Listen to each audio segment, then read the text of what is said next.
Welcome to UPSC history गुरु। स्वागत है आप सबका फिर से एक बार इस चैनल पे। और आज हम करंट अफेयर्स की बात करेंगे। जी हाँ, आज एक बहुत ही इंपॉर्टेंट न्यूज़ आई है जो हमने कवर की है फ्रॉम पीआईबी से। आप सब जानते हैं कि पीआईबी की न्यूज़ हमारे लिए बहुत ही महत्वपूर्ण रहती है। आज मैं बात करने जा रहा हूँ national commission for scheduled caste NCSC की। उम्मीद करता हूँ कि इससे पहले भी आपने एनसीएससी सी का ये शब्द पढ़ा हो। प्री के लिए बहुत इंपॉर्टेंट है और ये हमारी जीएस 1 और जीएस 2 से रिलेटेड है। जब मैं जीएस 1 की बात कर रहा हूं तो ये इंडियन सोसाइटी से भी रिलेटेड हो जाती है और जीएस 2 से अगर हम बात करें तो पॉलिटी से भी रिलेटेड है। आप सब जानते हैं कि यूपीएससी पिछले कई सालों से हमारी जो शेड्यूल कास्ट और हमारी जो विमेन एम्पावरमेंट की बात होती है उस पर बहुत ज्यादा प्रश्न बनते हैं। आपसे उम्मीद की जा सकती है ये पूछने के लिए कि बताएं कि भारत सरकार जो है इन वर्ग के लोगों की जो शेड्यूल कास्ट से बिलोंग करते हैं या विमेन एम्पावरमेंट वुमेन्स की बात करते हैं, तो भारत सरकार ने कौन-कौन से कदम उठाए, साल 2021 में क्या-क्या चीजें की गई। सो इन चीजों के ऊपर आज हम बात करेंगे। आखिर देखेंगे कि क्या शेड्यूल कास्ट के लिए एक नई चीज लागू की गई है और इससे क्या फायदा होने वाला है। इस वीडियो को शुरू करने से पहले आपको दो चीजें बहुत अच्छे से जान लेनी चाहिए।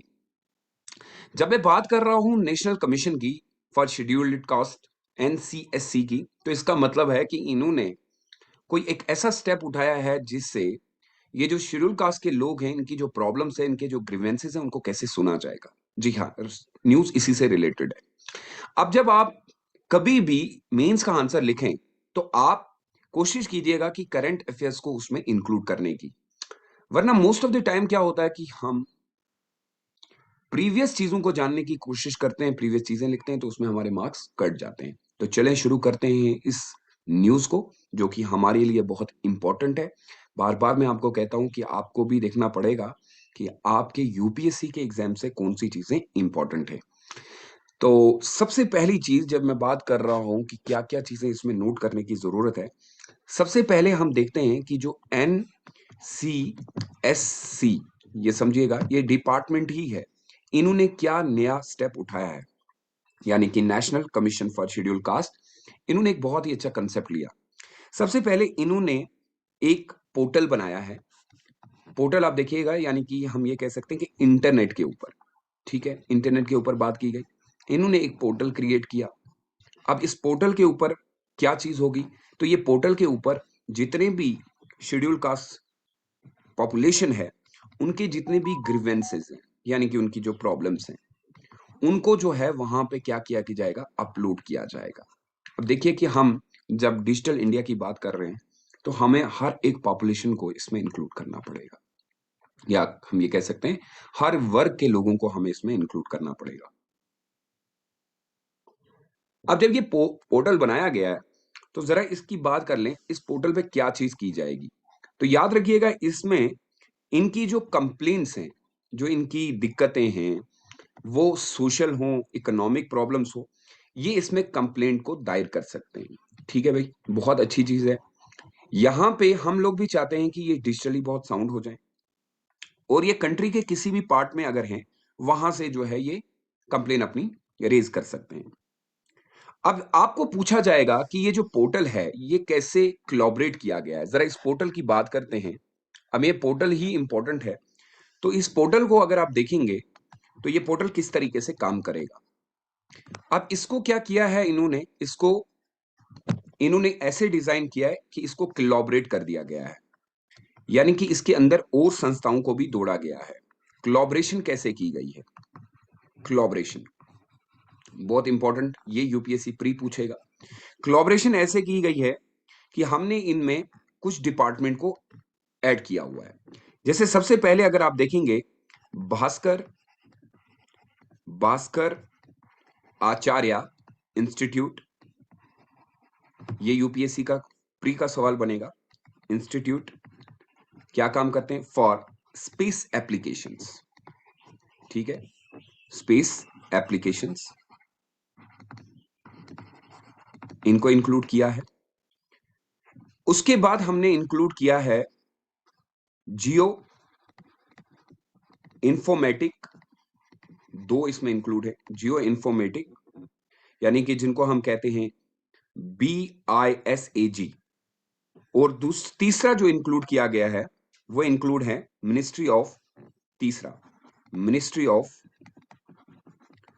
Electronic and information technology. देखिए 3 आ गए, ये पूछेगा यूपीएससी टेक्नोलॉजी। अब ये तीनों मिलके Bhaskar institute for space application, geo informatics, ठीक है, उसके बाद मिनिस्ट्री ऑफ इलेक्ट्रॉनिक इंफॉर्मेशन। कल यूपीएससी आपसे पूछ सकता है कि रिसेंटली हम लोगों ने जो शेड्यूल कास्ट के लिए जो ग्रीवेंसेस सेल्स बनाए थे वो किस मिनिस्ट्री के अंदर ऐड किए गए। अगली चीज अगर आप देखेंगे तो एक और पॉइंट इसमें ऐड करने के लिए जरूरत है हमें, इसका एक बैकग्राउंड अगर आप जान लें तो बैकग्राउंड जरा किस तरीके से आता है। बैकग्राउंड की बात कर रहा हूं।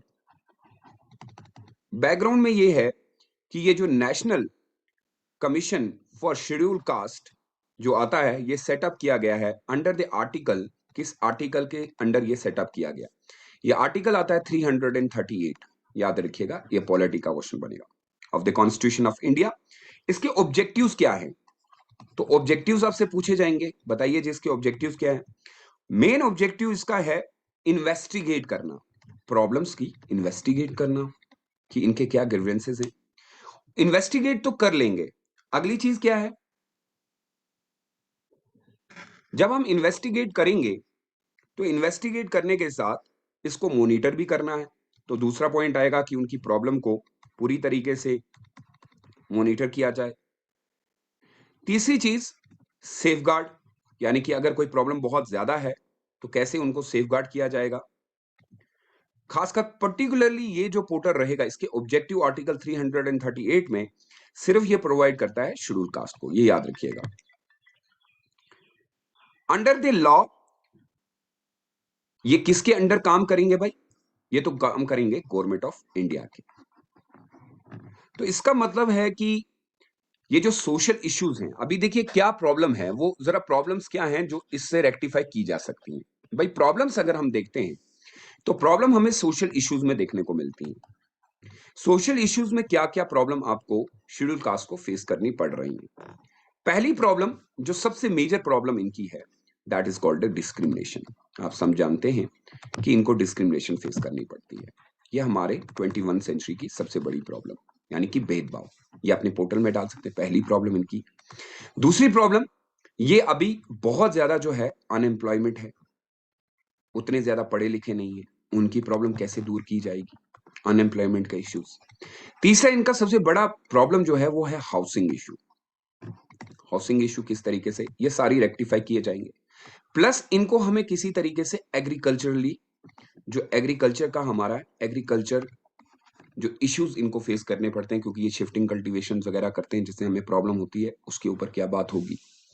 अगली प्रॉब्लम जो इनको फेस करनी पड़ रही है, मेजर प्रॉब्लम जो इनके ऊपर होती है वो होती है मॉब लिंचिंग। ठीक है, इसको किस तरीके से, अभी मॉब लिंचिंग के ऊपर भी जो है प्रश्न बना है। सिक्स प्रॉब्लम इनका जो है मेनली इनकी विमेन्स को बहुत ज्यादा प्रॉब्लम्स हैं, जिसमें प्रेगनेंसी का एक बहुत बड़ा इशू आता है। मॉल न्यूट्रिशन का इशू किस तरीके से दूर किया जाएगा। तो अब गवर्नमेंट ऑफ इंडिया चाहती है कि इनके ये जो इश्यूज हैं वो किसी तरीके से रेक्टिफाई हो जाए। अब रेक्टिफाई करने के लिए सजेशन जो हमने दी वो यही दी कि अगर ये लोग भी डिजिटल तौर पे जुड़ जाते हैं तो डिजिटल ऑर्डर में हमारे लिए इनके इनकी जो प्रॉब्लम्स हैं वो हमारे तक पहुंचे, तो गवर्नमेंट ऑफ इंडिया उसके ऊपर कोई एक्ट करे। यही तो हम लोग भी चाहते हैं, ताकि भारत का कोई भी बंदा जो है वो इससे दूर ना रहे। अगर आपने पढ़ा होगा कि सर शेड्यूल कास्ट के लोगों को क्या क्या दिक्कतों का सामना करना पड़ता है, इश्यूज क्या हैं इनके, मतलब जो इश्यूज इनके हैं और इनके जो इश्यूज के साथ मेनली जो प्रॉब्लम्स ये फेस करते हैं उनको किस तरीके से रेक्टिफाई किया जाएगा। अब मैं आपको बता देता हूं, अगर हम आर्टिकल्स की भी बात करें, कुछ आर्टिकल्स भी आए, यानी कि ऑनलाइन ग्रीवेंस मैनेजमेंट पोर्टल बना दिया गया। उसके बाद इनके लिए हम लोगों ने ट्राइबल, याद रखिएगा सारे करंट में ट्राइबल हेल्थ कोलैबोरेटिव नई स्कीम हमने लॉन्च की, सोचा कि इनकी हेल्थ को ठीक कर दिया जाए। ये सारे करंट में है। एक और फिर आया, आ, आपने देखा होगा ट्राइबल अफेयर्स के ही ऊपर हमने संकल्प से सिद्धि, संकल्प से सिद्धि, प्लीज ये देख लीजिएगा, ये सारे न्यूज में है। ठीक है। आर्टिकल 244 जो है रिसेंटली न्यूज में था, क्यों था ये भी आपको बताना पड़ेगा। आर्टिकल 244A न्यूज में क्यों है? ये डिमांड करता है कि जो आसाम के ट्राइबल एरियाज के लोग हैं उनको क्या मिलना चाहिए। उसके बाद इनका एक और इश्यू जो रेज हुआ करंट में, that was reservation, quota, quota के ऊपर जो है एक और इश्यू है, लिमिट ऑफ स्टेट्स। उसके बाद challenge faced by the nomadic tribe, Rajya Sabha में रिसेंटली इसके ऊपर बात हुई। तो national commission for schedule caste के बारे में आप सब जानते हैं, रिसेंटली न्यूज में था, जिसमें बात की गई कि 25 को एक न्यूज आती है कि national commission for schedule caste, उनके ऊपर आप देखिएगा ये करंट में 25 की न्यूज जो हमारे पास आई, विजय विजय संपाला, संपाला, इनको क्या किया गया? विजय संपाला को जो है अपॉइंट किया गया chairman of national commission for schedule caste की, याद रखिएगा बहुत इंपॉर्टेंट है, इनको इसका चेयरमैन चुना गया। उसके बाद article 338 of the constitution of India deal करता है schedule caste and schedule tribe, monitor करेगा ऑल मैटर जितनी इंक्वायरी है। Special officer under the article 38 रखे जाएंगे। ठीक है। 65 अमेंडमेंट 1990 में हमने इनके लिए टोटली एक अलग से मेंबर बनाए। तो अपॉइंटमेंट के मुताबिक अब फंक्शन क्या है, देखिए आपको समझना पड़ेगा, ये रिसेंटली न्यूज थी। आपको कंप्लीट जो यूपीएससी पूछ सकता है, जहां जो यहां से सवाल आ सकता है कि आप पूरी डिटेल में बताएं कि आर्टिकल 338 जो इन कॉन्स्टिट्यूशन ऑफ इंडिया है, इसके अंदर कितने स्पेशल ऑफिसर रखे जाते हैं। अच्छा, 65 अमेंडमेंट जो हुआ ऑफ 965 अमेंडमेंट ऑफ 1919, इसके बारे में आप क्या जानते हैं? ठीक है। फिर 89th अमेंडमेंट, प्लीज ये बहुत इंपॉर्टेंट है, अमेंडमेंट 2003, वो आपको पता होना चाहिए क्योंकि इसी तरीके से यूपीएससी जो है सवाल निकालता है। फिर 2018 में आपको याद है क्या, 102 अमेंडमेंट, अमेंडमेंट एक्ट ऑफ 2018, ये आपके लिए बहुत इंपॉर्टेंट है भाई, यहां से सवाल बनेगा। फिर हमने आर्टिकल 15 स्पेशल प्रोविजन दिए जाते हैं। तो आप कोशिश कीजिए कि किसी तरीके से इन सारी चीजों को पढ़ने की, एंड आई होप कि आप जब इसको पढ़ेंगे डिटेल में पढ़िएगा, क्योंकि यहां से सवाल निकलने के 100% चांसेस है। 100 नहीं, मैं 1000% कह सकता हूं, क्योंकि ये बहुत इंपॉर्टेंट है। और जितनी भी चीजें मैंने आपको बताई वो सारी की सारी करंट से रिलेटेड है। कोशिश कीजिएगा कि उसको पढ़ने की और उसके क्वेश्चन भी बनाइएगा। और किस तरीके से जो है यूपीएससी क्वेश्चन पूछता है, उसके थोड़े से प्रीवियस ईयर क्वेश्चन पेपर भी बता दीजिएगा। क्वेश्चन पेपर देखने से आपको थोड़ा सा अंदाजा हो जाएगा कि किस तरीके से सवाल पूछे जाते हैं। अब मैं अगर इसमें थोड़ा सा कुछ ऐड ऑन कर सकूं मेंस की आंसर राइटिंग, तो आप ये लिख सकते हैं कि ऐसे थोड़ा सा हम लोग क्वेश्चन एक बना लेते हैं कि रीसेंट रीसेंट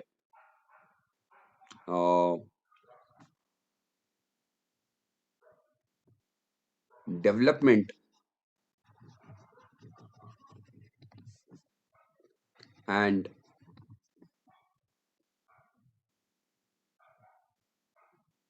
इस तरीके से ले लें आप, recent development and progress of schedule caste and schedule tribe,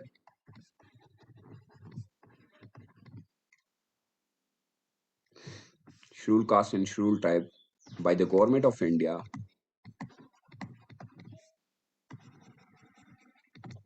तो इसमें आपको सिर्फ जो है करंट के जो है पोर्शन देने पड़ेंगे। उम्मीद है कि आप इसके क्वेश्चन जो है वो नोट्स जो है वो ग्रुप में सेंड करेंगे, क्योंकि बहुत अच्छा लगता है कि काफ़ी सारे बच्चे हैं जो नोट्स बनाते हैं और फिर ग्रुप में सेंड करते हैं, तो उससे काफ़ी सारे बच्चों को जानकारी मिलती है।